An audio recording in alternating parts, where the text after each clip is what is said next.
Ship पर एक बच्ची होती है जिसका नाम ली होता है और वो अपने डैड के साथ यहाँ पर आई हुई होती है। ली के डैड उसे डराने की बहुत कोशिश कर रहे होते हैं लेकिन वो जरा भी नहीं डरती है। और आज ली का बर्थडे होता है और इसलिए उसके डैड उसे एक गिफ्ट देते हैं जिसमें वॉकी टॉकी होता है। लेकिन ली को ये गिफ्ट जरा भी पसंद नहीं आता है तो उसे वो वहीं पर छोड़कर आगे बढ़ जाती है और उसके बाद वो एक बुक को पढ़ने लगती है और ये बुक वही होती है जो पार्ट 1 में लिंच ने लिखी हुई होती है। अब तभी अचानक से वहाँ पर तूफान आने लगता है और शिप के नीचे एक जायंट स्नेक आ जाता है जिससे कि शिप टकराकर समुद्र में पलट जाता है और सभी पानी में गिरने लगते हैं। अब वो लोग बचते हुए आइलैंड तक किसी तरह से पहुंचते हैं और सभी लोग अपने परिवार वालों को ढूंढने लगते हैं। अब इनमें से ली के डैड भी होते हैं जो कि अपनी बेटी को ढूंढ रहे होते हैं लेकिन वो उन्हें वहां पर नहीं मिलती है। अब दूसरी ओर कुछ लोग दिखाई जाते हैं जिसमें कि ली भी मौजूद होती है और साथ ही उन लोगों को वहां पर तभी कुछ हिलता हुआ दिखाई देता है जो कि एक जायंट स्नेक होता है। स्नेक उन सब पर हमला करता है और अब सभी लोग हवा में उछल जाते हैं। ली के डैड जब ये देखते हैं तो बहुत ही ज्यादा डर जाते हैं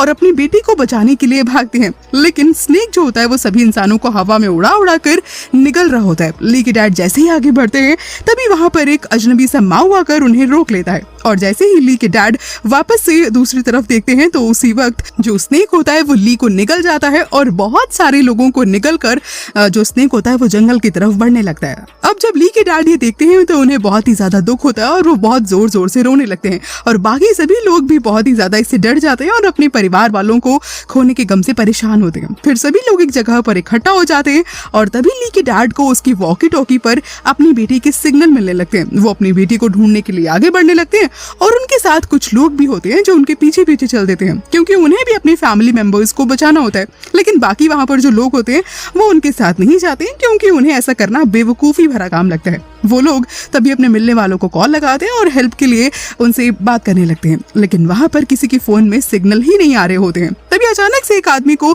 कोई चीज होती वो खींच लेती है और ये देखकर बाकी लोग बहुत ही ज्यादा डर जाते हैं। इसके बाद वहाँ पर बहुत ही ज्यादा अफरा तफरी मच जाती है और सभी लोग भागने लगते हैं। तभी हम देखते हैं कि एक जाल जैसा कुछ होता है जो कि एक आदमी को अपने पास खींच लेता है और दूसरी तरफ हम देखते हैं कि स्नेक जो होता है वो अपने घोंसले के पास पहुंच चुका होता है और सभी आदमियों को अब वो उगलना चालू कर देता है क्योंकि ये सब कुछ उसने अपने बच्चों के लिए किया होता है। इसके बाद बोट कैप्टन को तभी होश आता है और जब वो उठकर देखता है तो वो देखता है कि वाकई घोंसला बहुत बड़ा है और यहाँ से निकलना अब नामुमकिन सा लग रहा है। फिर धीरे धीरे सभी लोग उठने लगते हैं और इसमें तभी ली को भी होश आता है। कैप्टन उन लोगों की हेल्प करने की कोशिश करता है और तभी वहाँ पर एक और लेडी को होश आता है जो कि बहुत ही ज्यादा जख्मी होती है और जिसके कारण वो पैरालाइज्ड तक हो चुकी होती है। वहाँ पर बहुत सारे बड़े बड़े अंडे होते हैं जिन्हें देखकर ये समझ आ रहा होता है कि ये अंडे उसी स्नेक के होते हैं और तभी एक अंडे में कुछ हलचल सी होती है और एक बच्चा बाहर आने लगता है और सभी लोग ये देखकर डर जाते हैं और एक बड़े से पत्थर के पीछे जाकर छिपने लगते हैं। वो स्नेक सबकी तरफ बढ़ने लगता है और तभी उसकी नजर उसी पैरालाइज्ड लेडी पर पड़ती है और स्नेक का ध्यान यहाँ से बढ़ जाता है और अब वो उस लेडी की तरफ बढ़ने लगता है। शूशी उस लेडी को बचाने की हालांकि कोशिश करती है लेकिन जियांग उसको रोक लेता है। अब लेडी जब स्नेक को अपनी तरफ बढ़ता हुआ देखती है तो बहुत ही ज्यादा डर जाती है और तभी स्नेक उस पर हमला करता है और उसे इंस्टेंटली खा लेता है। इधर सभी लोग जो होते हैं वो जंगल की तरफ बढ़ रहे होते हैं और तभी अब ये लोग कुछ देर के लिए रुक जाते हैं क्योंकि ये लोग चलते चलते वाकई बहुत थक गए होते हैं। अब यहीं पर लू को एक पेड़ से तभी एक ब्लैक पानी जैसा कुछ निकलता हुआ दिखाई देता है जो कि पेड़ के आसपास हर जगह से गिर रहा होता है। तभी वहाँ पर एक बूढ़ा आदमी सिगरेट पीने के लिए जैसे ही लाइटर को जलाता है तो वहाँ पर इंस्टेंटली आग लग जाती है और तभी लू जल्दी से आग को बुझाता है और वो समझ जाता है कि यहाँ पर इन सभी का रहना खतरे से खाली नहीं है और इसके बाद ये लोग वहाँ से आगे बढ़ने लगते हैं। अब दूसरी तरफ कैप्टन और सभी लोग मिलकर स्नेक को मार देते हैं लेकिन स्नेक उस लेडी को निकल चुका होता है। ली के डैड वॉकी टॉकी का सिग्नल अभी भी ढूंढ रहे होते हैं लेकिन उन्हें सिग्नल अब मिलना बंद हो जाता है।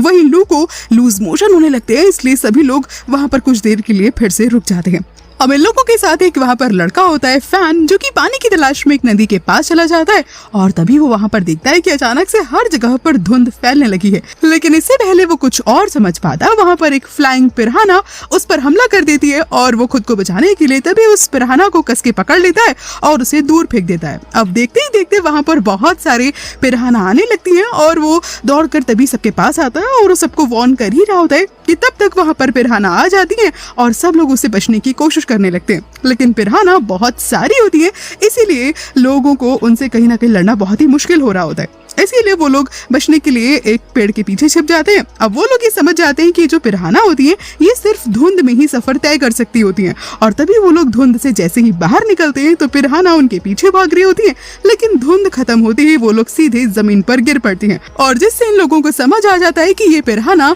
बिना धुंध के जिंदा नहीं रह सकती होती हैं। अब इस बात से ये लोग थोड़ा रिलैक्स्ड होते हैं कि तभी उनमें से एक को जमीन पर एक बड़े से जानवर के पैरों के निशान दिखाई दे जाते हैं, और वही झाड़ियों के पीछे से तभी कुछ अजीब सी गुर्राने की आवाजें आने लगती हैं, और फिर वहां पर एक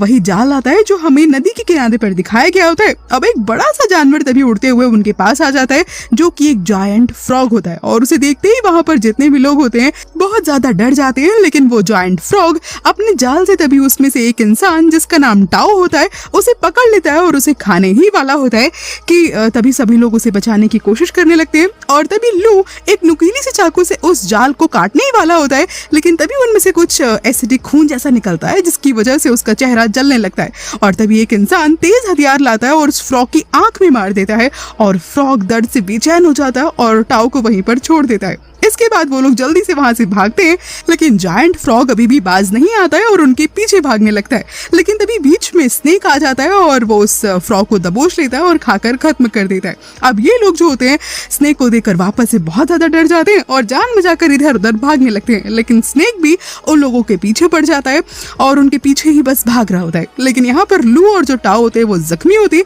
जिसके कारण वो पीछे ही रह जाते हैं, और तभी वो एक घने जंगल में चले जाते हैं, जिसके कारण स्नेक उनके पीछे नहीं आ पाता है, और तभी उन दोनों को बचाने के लिए जो फैन होता है ये स्नेक का ध्यान अपनी ओर कर लेता है, और अब स्नेक फैन के पीछे पड़ जाता है और इस तरह से फैन उसे गुमराह करने में कामयाब हो जाता है। अब ऐसे ही सभी लोग पेड़ के पीछे छिप जाते हैं और स्नेक उनके पास से ही गुजर रहा होता है, लेकिन जो लू होता है दर्द की वजह से कराह रहा होता है, जिसकी आवाज स्नेक के कानों में पड़ जाती है, और फिर वो लू के पास आ जाता है। अब लू जब स्नेक को देखता है तो उसके सामने हाथ जोड़कर बैठ जाता है और मिन्नतें करने लगता है कि वो उसे छोड़ दे, लेकिन स्नेक उसे अगले ही पल निकलकर उसे जान से मार देता है। अब ये देखकर वापस से सभी लोग डर जाते हैं और चारों तरफ अफरा तफरी मच जाती है, और तभी एक पानी के गड्ढे में ये लोग कूद जाते हैं, और तभी स्नेक इन लोगों को नहीं देख पाता और किसी तरह से वो अब आगे बढ़ जाता है। अब उधर उन लोगों को फिर से अंडे में हलचल होती हुई दिखाई देती है और उसमें से फिर एक स्नेक निकल आता है। सब लोग उसे देखकर भागने लगते हैं, लेकिन जो ली होती है वो वहीं पर ठहर जाती है। अब ली के सामने एक स्नेक होता है, लेकिन वो उसे कुछ भी नहीं करता है, क्योंकि लिंच के बुक के हिसाब से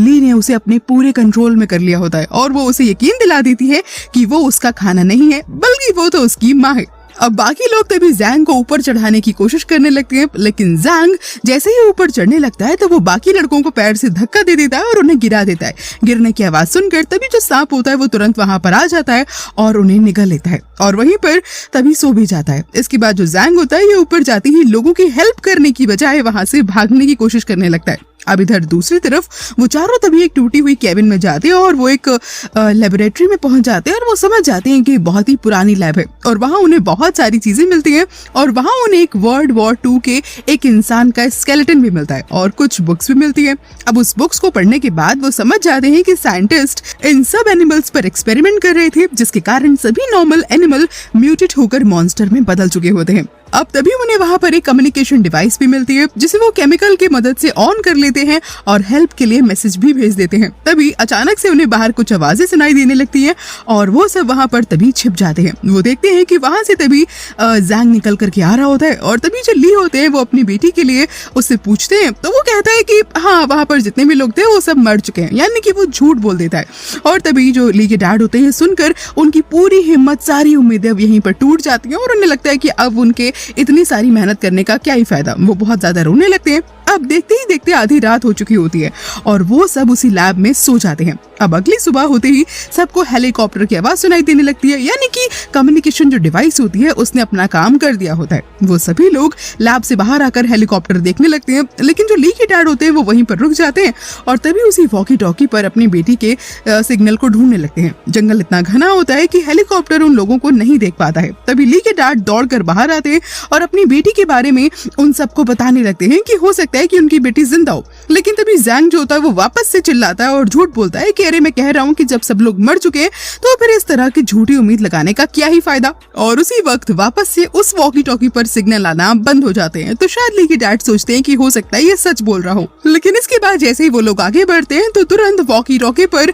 तभी उन्हें ली की आवाज सुनाई पड़ती है और वो लोग समझ जाते हैं कि ली अभी भी जिंदा है। अब ये देखकर जो जैंग होता है ये घबरा जाता है और सोचता है कि अभी से बहुत मार पड़ने वाली है लोगों से, तो वो तुरंत वहाँ से भागने लगता है। साथ ही तभी जो टाओ होता है वो उसके पीछे जाने लगता है। अब वो तीनों अलग अलग रास्तों में जाकर सबको ढूंढने लगते हैं। अब इधर जो जैंग होता है ये खुले मैदान में आकर हेलीकॉप्टर को हाथ से इशारा करने लगता है और हेलीकॉप्टर भी उसे देख लेता है। अब तभी जायंट जो स्नेक होता है वो हेलीकॉप्टर को भी आकर के निगल लेता है। अब ये देखकर जैंग वापस से जंगल में जाने लगता है कि तभी टाओ उसे पकड़कर मारने लगता है और उसका गला दबाता है। लेकिन जो जैंग होता है वो तुरंत उसकी आंख में मिट्टी झोंक देता है और उसका गला दबाकर तुरंत उसे जान से मार देता है। अब वहाँ पर धीरे धीरे सभी अंडों से बच्चे निकलने लगते हैं और वो ली और सुशी को चारों तरफ से घेर लेते हैं और उन्हें खाने के लिए आगे आने लगते हैं। लेकिन जो पहले वाला स्नेक होता है वो उन सभी को रोक लेता है क्योंकि वो ली को अपनी मदर समझता होता है और वो बाकी स्नेक को भी यही समझाता है। अब वहाँ पर ली के डैड तभी पहुंच जाते हैं और ली को आवाज देते हैं। तभी ली जब उनकी आवाज सुनती है तो उन्हें अपने पास बुलाने की कोशिश करने लगती है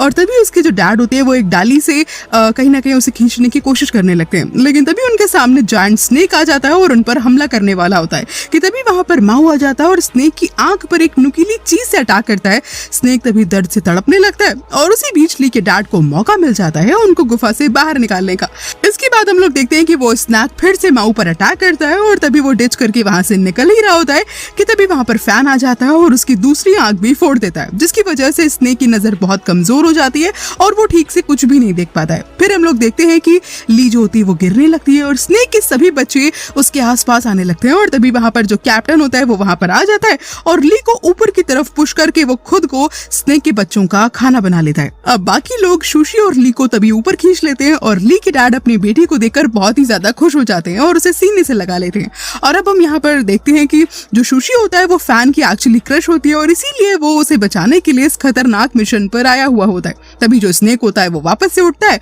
और उन सबके पीछे पड़ जाता है। वो सब वहां से भाग रहे होते हैं और तभी जैंग जो है वो दौड़ते हुए आता है और उसी गुफा में गिर जाता है और जो स्नेक के बच्चे होते हैं उसे चारों तरफ से घेर लेते हैं और फिर उसे अपना खाना बना लेते हैं। इसके बाद वो लोग तभी भागते हुए खुले हुए मैदान की तरफ आते हैं और वहीं पर तभी फैन और माऊ रुक कर कहते हैं कि अब हम लोग इस मॉन्स्टर से ज्यादा देर तक नहीं बच सकते, इसीलिए तुम लोग आगे जाओ और हम लोग इसे रोकने की कोशिश करते हैं। ये लोग इस तरह से बात कर ही रहे होते हैं कि तभी वहाँ पर जो स्नेक होता है वो आ जाता है और माऊ उस पर एक्स से कहीं ना कहीं वार करता है, लेकिन स्नेक को इससे जरा भी फर्क नहीं पड़ता है और एक्स उसे चीरते हुए आगे बढ़ जाता है और स्नेक अपनी पंच से उसे दूर फेंक देता है। इसके बाद जो फैन और माऊ होते हैं जंगल की तरफ बढ़ रहे होते हैं और तभी जो स्नेक होता है वो भी उनके पीछे पीछे जाने लगता है, यानी कि इन दोनों ने उसे किसी तरह से डिस्ट्रैक्ट कर लिया होता है। अब ये दोनों उसी ब्लैक लिक्विड वाली जगह पर पहुंच जाते हैं जहां पर शुरुआत में ये दोनों होते हैं और वो दोनों तभी पेड़ के पीछे जाकर छिप जाते हैं और स्नेक भी वहां पर आ चुका होता है। लेकिन तभी अचानक से फैन से एक लकड़ी टूटकर गिर जाती है और स्नेक तभी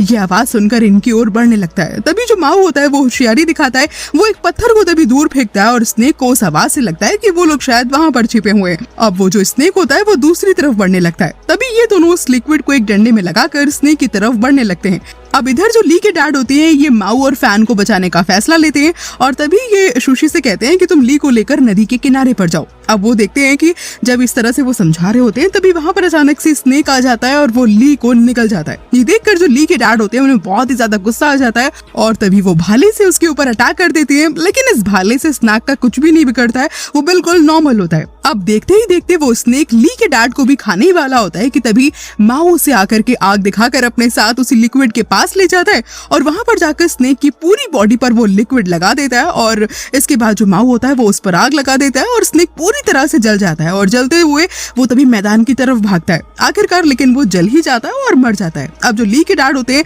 उन्हें अभी भी अपनी बेटी के मरने का बहुत ही ज्यादा गम होता है और उन्हें गुस्सा भी आ रहा होता है। तभी वो हथौड़े को उठाते हैं और उसे मारने लगते हैं, लेकिन तभी उनकी नजर जो होती है वो अचानक से स्नेक के दांत पर लगी हुई रस्सी पर पड़ती है जो कि ली के वॉकी टॉकी की होती है। तभी वो समझ जाते हैं कि ली अभी भी शायद उसके मुंह में ही फंसी हुई है और वो सभी लोग मिलकर ताकत लगाते हैं और उसके मुंह को खोलने की कोशिश करने लगते हैं और ली को बाहर निकाल लेते हैं। लेकिन ली की सांसें अब चल नहीं रही होती है और तभी उसके डैड उसे सीपीआर देते हैं, लेकिन फिर भी वो होश में नहीं आती और तभी सबको लगने लगता है कि ली अब मर चुकी है। लेकिन जब सब लोग बहुत ज्यादा परेशान हो रहे होते हैं तभी जब उसके डैड वापस से कोशिश करते हैं, उसे सीपीआर देते हैं, तभी अचानक से ली को होश आ जाता है और उसके डैड ये देखकर बहुत ही ज्यादा खुश हो जाते हैं और वापस से उसे अपने सीने से लगा लेते हैं। और अब इसी सीन के साथ ये मूवी यहीं पर खत्म हो जाती है।